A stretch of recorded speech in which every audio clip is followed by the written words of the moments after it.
Hello. So today we have already undergone the agency committee that determines crew readiness.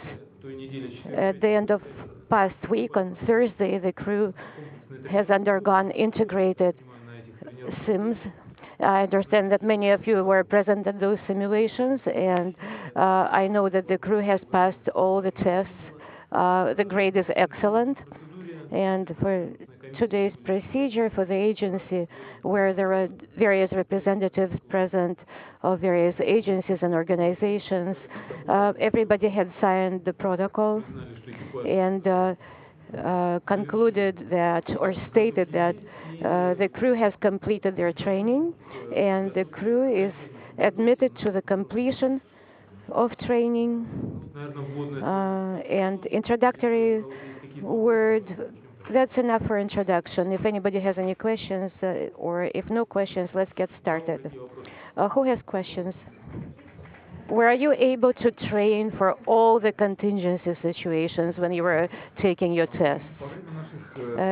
During our training, in general,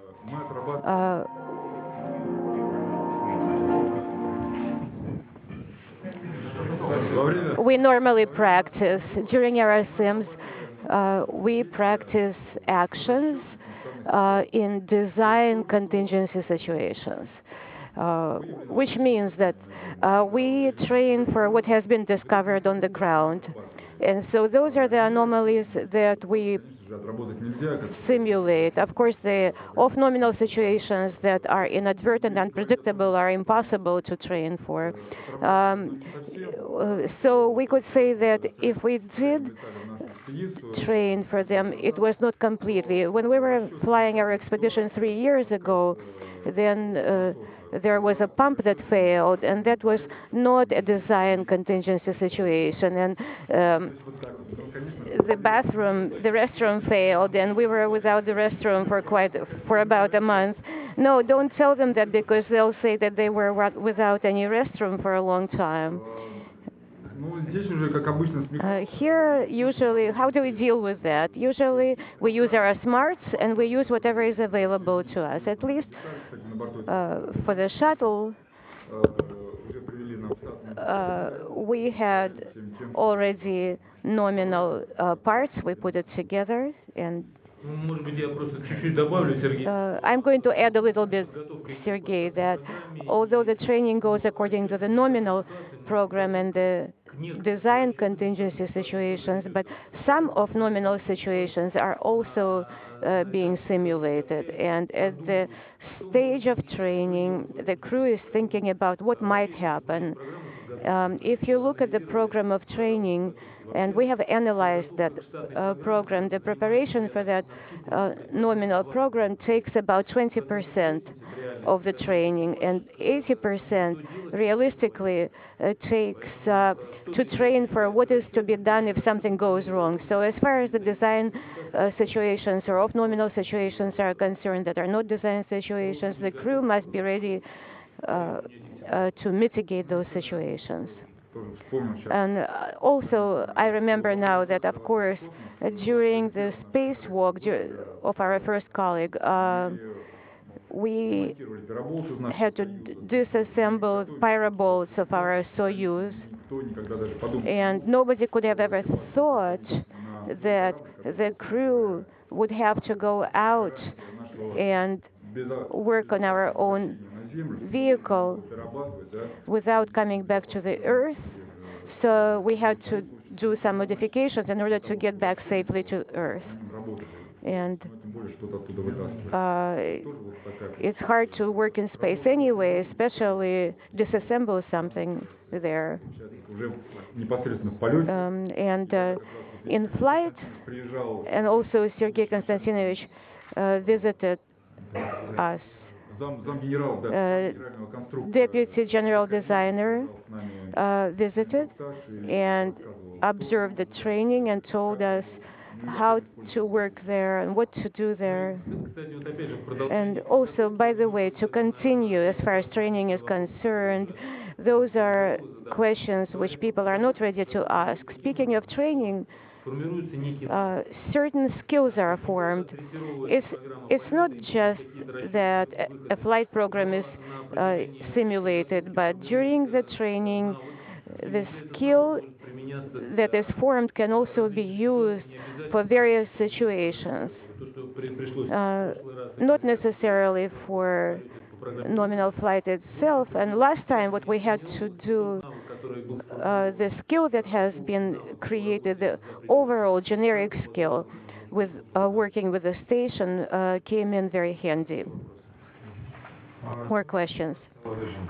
Mr. Fossum, Michael, can you compare preparation to a Soyuz flight with the shuttle preparation? The first question, a question to Mr. Furukawa.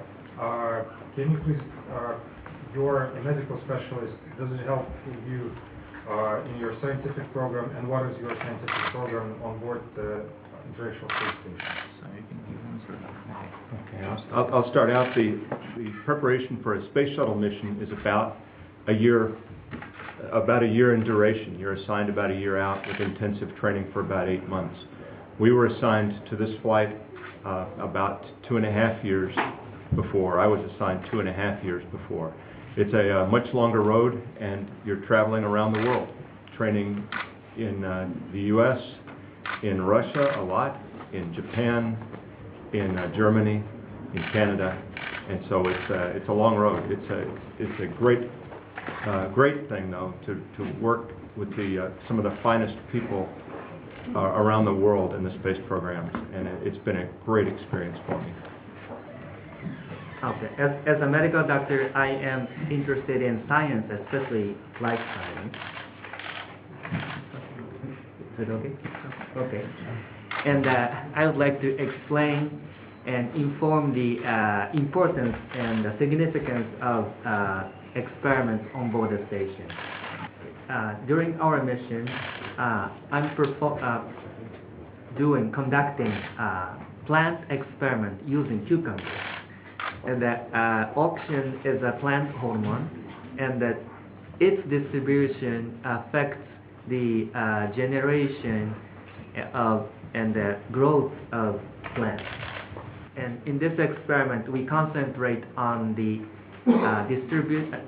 auxin-related proteins, so that we can determine how the auxin works. Yeah. And it will benefit people all over the world, for example, in the future space plant. And as a medical doctor, if something medical emergency happens on board the station, I'd be happy to, I hope that kind of thing does not happen, but if it does happen, I'd be happy to help fellow crew members. What kind of talisman or good luck charm are you going to have on your flight? A major portion of experiments that is conducted on board is a continuation of that scientific program that we have started we've been doing 3 years ago, and during our EVA with Alexander Samakutyaev, we're going to maintain communication. We're going to do the appropriate work with that hardware, and if everything is successful, it will allow us to process large volumes of information. Unfortunately, we can't do it now. Otherwise, naturally, there will be human research experiments, typology. To decipher those experiments probably doesn't make any sense because it will take a long time. So we're going to continue our experiments, Saner, Hurricane, Uragan, and also experiments devoted to the studies of the waters of the world ocean. And those will be experiments directed towards mitigating or fighting the elemental disasters. Also, there will be studies, atmospheric studies, and maybe we'll do a certain analysis which will improve the ability to forecast elemental disasters. All of those regions are photographed, are studied, and Saner, that is to aid our fleet so that we could always have fresh fish. Also, the experiments are continuing on the studies of radiation background around the Earth and the effect of radiation, both solar radiation and other radiation, both on the people that are on the station and also on the station itself, on the materials. Alexander and I are going to install a new series of specimens which will be exposed on the surface of the station. So these are the major experiments that will be conducted. This last time I had a little doggy. No, I had a bat, a soft bat flying last time. And right now, Yegor gave me, as a child, he watches movies, and so he's interested in the popular characters of modern cartoons. Okay, if I may, it's from a cartoon Smishanik, a character from a cartoon.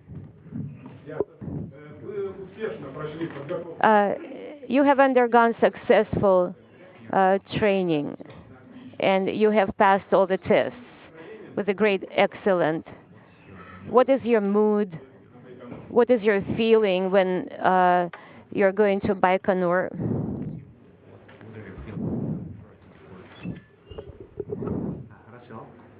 Good.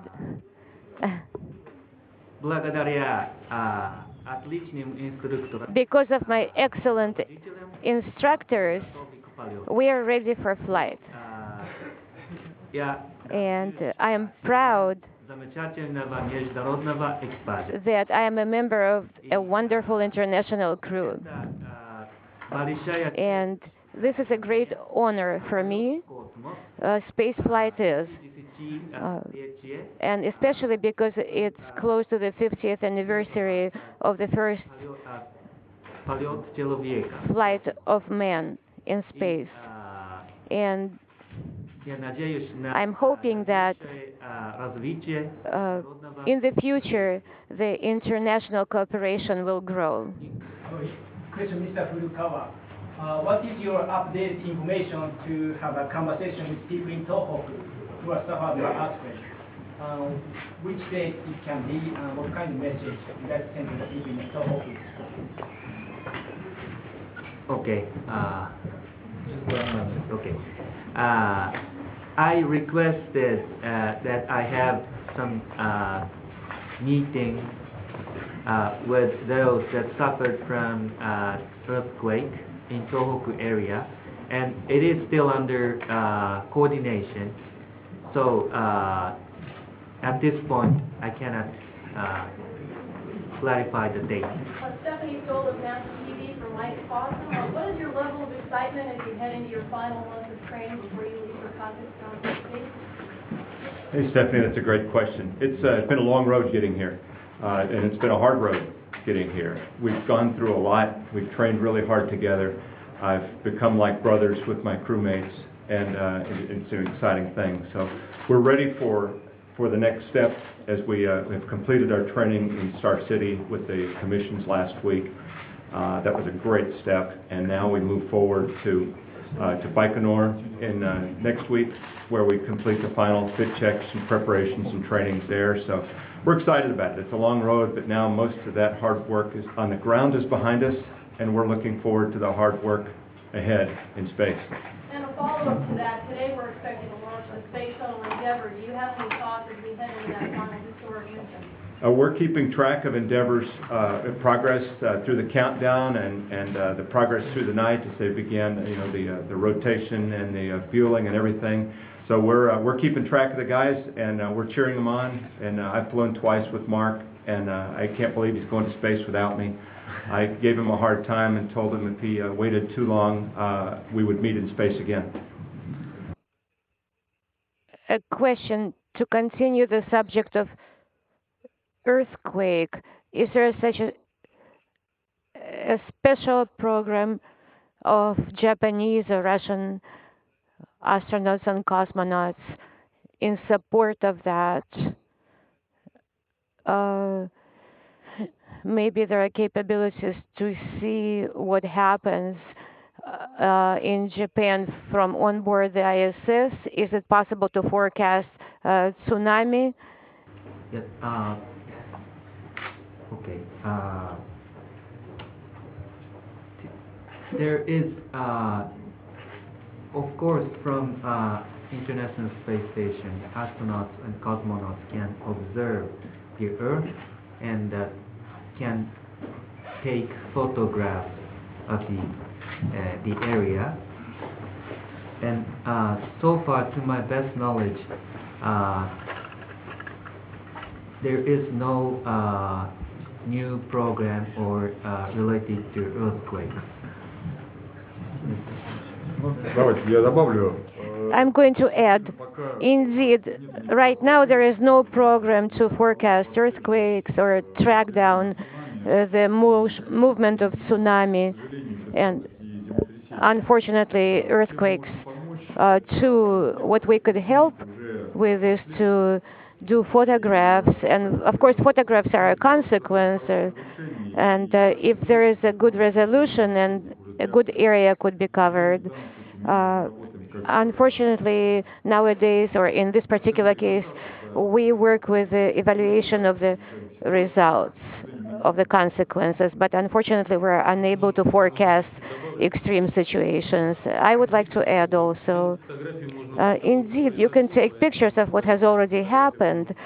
So to speak of the fact that the picture may help forecast is not quite correct. And during my previous flight, there was Katrina hurricane, which has done serious damage in the south of the United States. The the city of New Orleans suffered greatly. We saw a huge cloud, and meteorological satellites may show photography with greater resolution. But the results that we have, if we were to talk about earthquakes, then if you were to look at it from on board the ISS, you can't really see much, but indirectly one might be able to predict the signs, the symptoms of an earthquake, not be able to predict the development of earthquake or tsunami, because it may be in quite a different area. It may be conditioned by the geomagnetic properties of the Earth. And right now, there are scientific experiments that are ongoing on that subject, and data collection is ongoing, and it's not about forecasting an earthquake. The only thing where we could participate in forecasting catastrophes is that the ice caps are photographed continuously. And if you remember, there were pictures that were dropped of 5 days ahead of time, where the scientists were able to see that the ice cap was going to descend. And right now, it's clear that it happened unexpectedly because of the procedural complications. But right now you can see our main task is photography of ice caps and monitoring that is continuing the Kolka ice cap, and the process of collecting the data and tracking down the motion of the ice caps. This is all in progress. Also, as far as a blog is concerned, we're communicating about the blog with Roscosmos representatives, and you're probably aware of that. Right now, we're just in the process of analyzing what is more interesting, perhaps, and maybe not too costly as far as work hours are concerned. So we will have something for sure. Thank you. Is the easiest way to learn what you're going to go through before flight is to ask your colleagues, to consult them, exchange their opinions?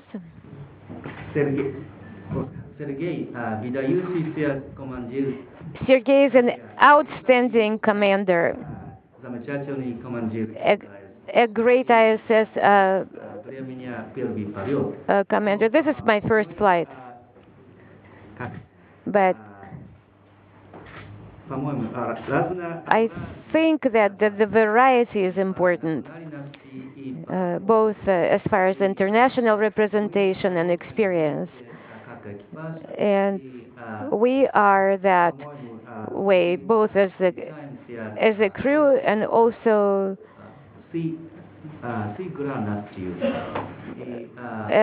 we are well synchronized as a crew. And I'm in the process of studying it further. We're working together very well. Them to share their experience with you. What kind of questions did you ask them?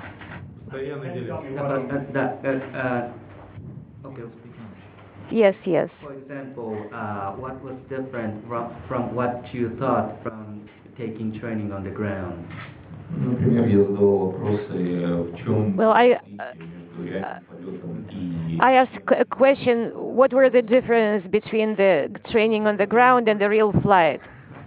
The thing is that as soon as we're together, sooner or later, of course we don't always talk about work. We have other topics to discuss, but as a rule, the analysis of any simulation during the debrief, we always pay attention at those things which are impossible to simulate.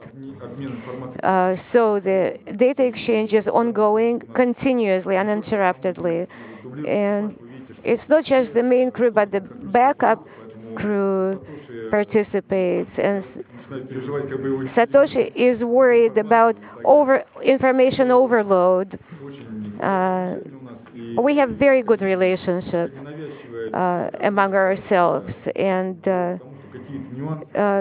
usually, as a rule, there are certain fine points that come up which you can't remember immediately, and the process of formation of information exchange, as it happened 10 years ago, where my commander shared his experience with me, not only during training, but also during travel, and this is all ongoing.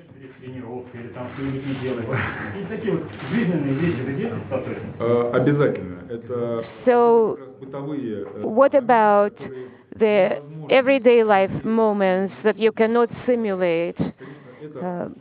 This is the main thing, of course, because during the work on the station, instructors train us both here and in Houston, but the quotidian details that are easier to bear are less costly to be trained for. The simplest one is, let's see, there's certain details. Let's say, how do you prepare food? What sort of things are you going to encounter? Any travel, any trip, any communication, or any storytelling when the cosmonauts and astronauts get together and they reminisce about their flights.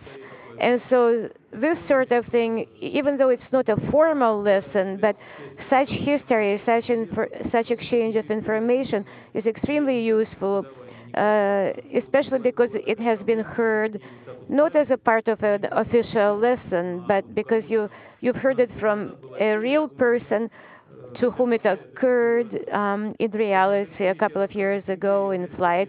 And so I've been telling such things to Sergei. I'm sure Sergei does the same. Also, when we were training for flight with Oleg and during the traditional meeting with the medical specialists who participate also in planning as far as training is concerned, let's say I didn't have this information that I had to wait after eating a certain time before I do some physical training. And on board, it turned out that it was not quite comfortable or convenient to do the physical exercise right away after a meal. And if you do it against that advice and you're on a treadmill, you can feel that piece of bread jumping with you on the treadmill. So these are those little things which cannot be felt on the ground.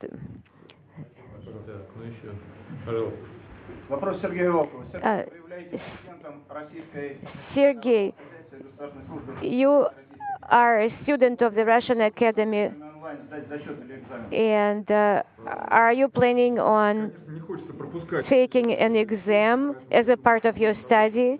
Yes, I don't want to miss the exams that are due, and I believe that I will make sure that I'll take the necessary tests. I already have a plan, a curriculum of the next set of exams that I have to pass. I got the email. So it'll take me a long time to answer all the questions.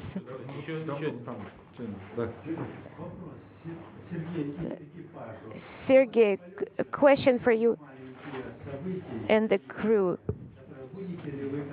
The events that you will be responsible for in flight,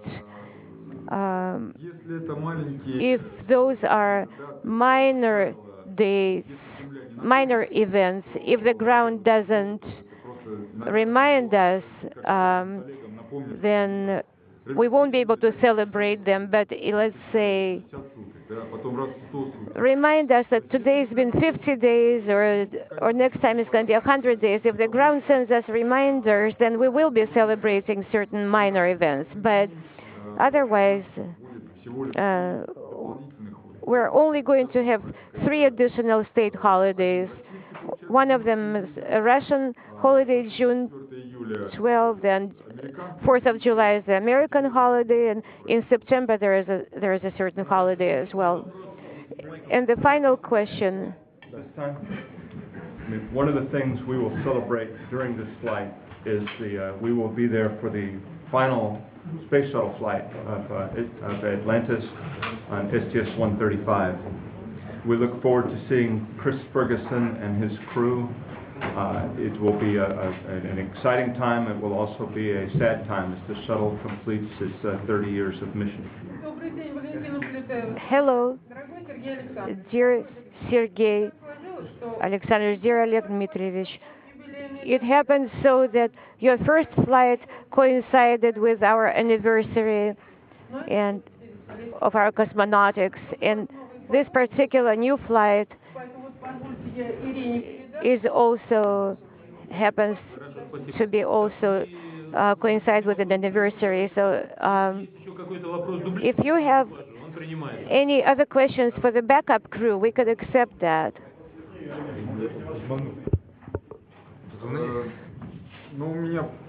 Well, I have a question. My signal is Readies, which is a constellation which starts in the north hemisphere and ends in the southern one.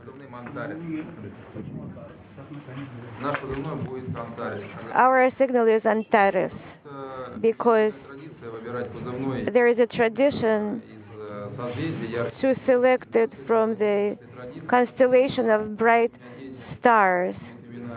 And my children's names start with the letter A. That's why I have chosen the brightest constellation. It's orange is called Antares, and that's where it comes from.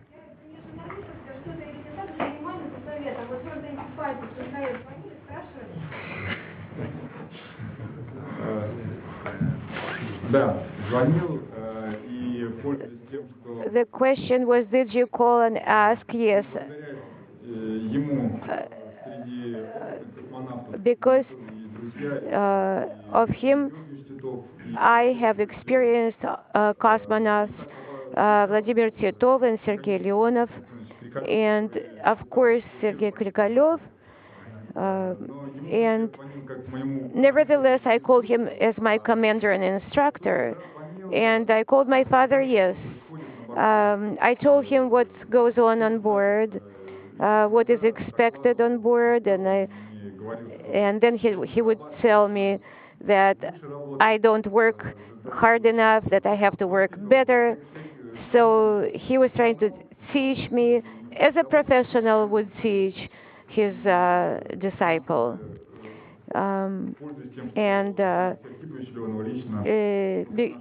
I took advantage of the fact that I know Sergei Arkhipyevich personally. I have called him, and it was great to talk to him, and I shared my observations with him, which were very useful in terms of how the information is transmitted. And it was, he has such a great memory that he knows exactly what to recommend, what advice to give. And what did you ask your father?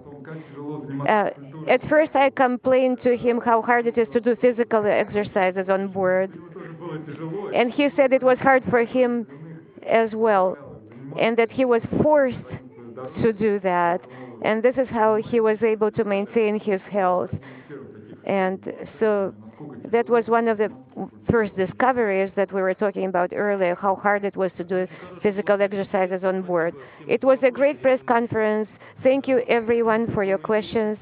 I think it was interesting to everyone. And the traditional picture, photos, and if anybody has any personal questions, go ahead. The crew had a busy day today.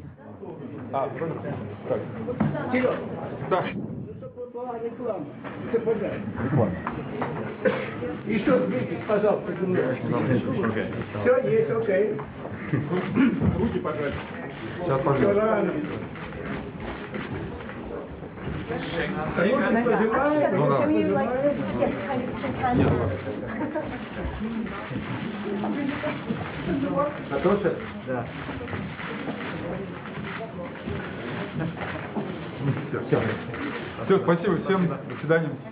No, there's a lot of traditions associated with the Russian program and stuff. So we finished the big commissions last week, Thursday and Friday. Really big deal. We come in and we stand at attention in front of the board of the commission, and we report in the morning.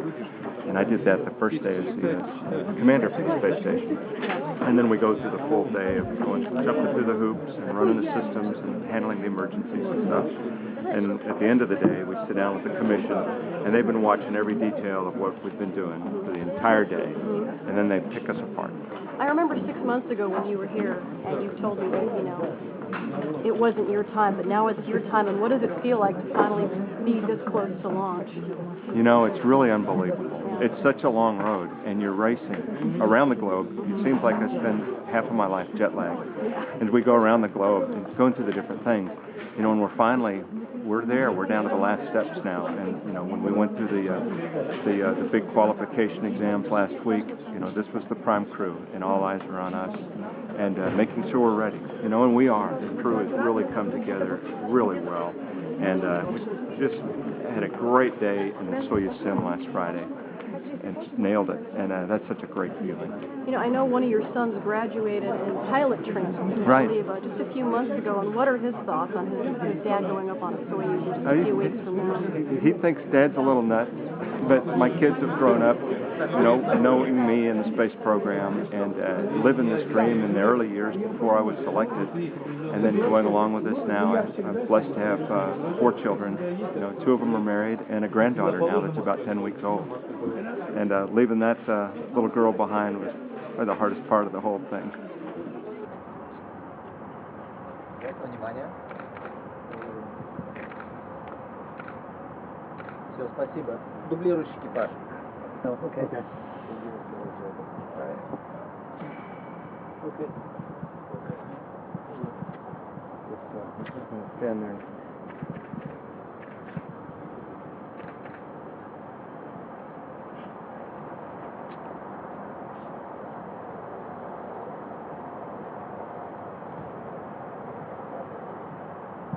This is one of the most solemn of the traditions for the Russian space program, and preparing to go fly is a visit to Red Square. And what we have behind me is the wall of the Kremlin. These are the heroes of the Soviet Union and heroes of Russia with great distinction who are actually, their ashes are entombed here in the wall of the Kremlin. And we come by to put flowers on the graves of Yuri Gagarin and Sergei Volkov, to honor them as the pioneers of the space program, and we really walk in their shadows and stand on their shoulders as we're reaching up to space. So it's a really a neat thing to participate in as an American. You know, we recognize the achievements of our Russian comrades and the other pioneers and travelers who came before us. It's really an honor to be part of this today.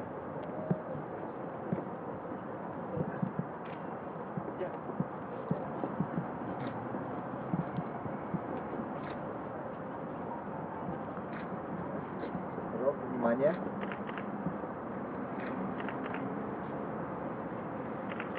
Спасибо.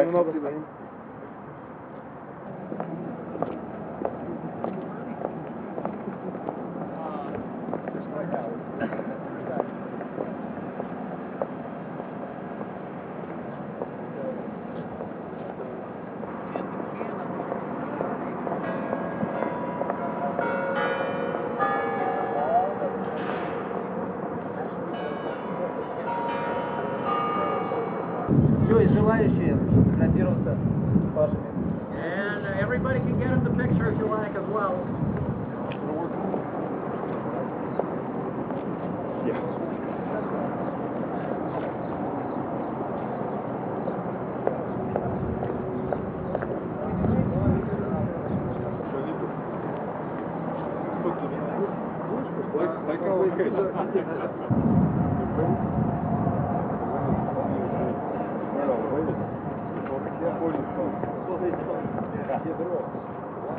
Mike, what are your feelings today on visiting this historic area here? Oh, we're inside the Kremlin walls here, and it's a place of such historical significance. Really, the Red Square area in downtown Moscow is one of the most famous places, the most recognizable places on the planet. And for me, it's such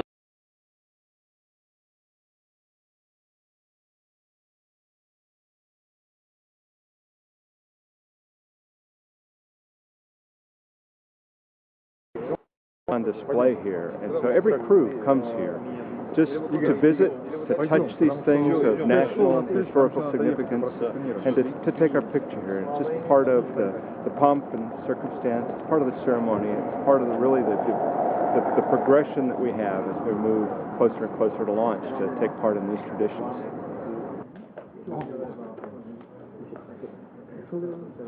That's a good angle.